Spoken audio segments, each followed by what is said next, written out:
বা কিমান পৰ? পলৰীয়াই অধীনত হতে বিকুদৰৰ চেতনা বিলুপ্ত কৰিব নোৱাৰে মাধৱ। সেই পলৰীয়া অধীৰত হতে সিন্ধু পুত্ৰ জয়দ্ৰথতকৈ কোনো গুণেই হীন নহয় দাদা বিকুদৰ।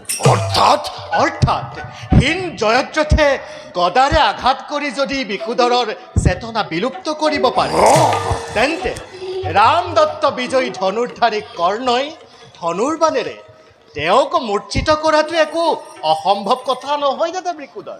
বিজয় অজয় একো নামানো মাধৱ। ধনুৰ্বাণ অগ্নিবাণ নগণু একোকে ভীষণ আঘাত পালে এই ভীমৰ গদাৰ উৰি যাব ধনুৰ্বাণ হৈ। দাদাৰ আকৌ অলপ কথাতেই খং উঠে। খং নহয় কৃষ্ণ, ই মোৰ সৰল কথা। বুজিলো, দাদা বিকুদৰ অলপতে মূৰ্ছা যোৱা বিধৰ নহয়, কিন্তু সখাত অৱশ্যে সন্দেহ আছে। কাৰণ তুমি প্ৰতিবাদ কৰিব নোৱাৰিলা।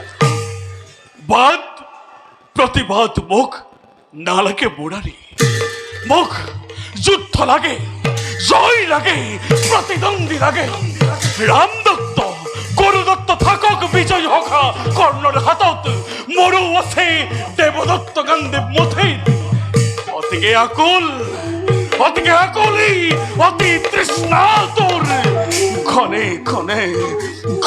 ঘনে বিচাৰিছে আজি কৰ্ণৰ ৰথিৰ। মোৰো অতি হস্ত কণ্ঠ শুনি মোকো লাগে দুখাখনৰ বুকুৰ অমৃত। পাবা সকলো পাবা সময়ত। এতিয়া ব'লা।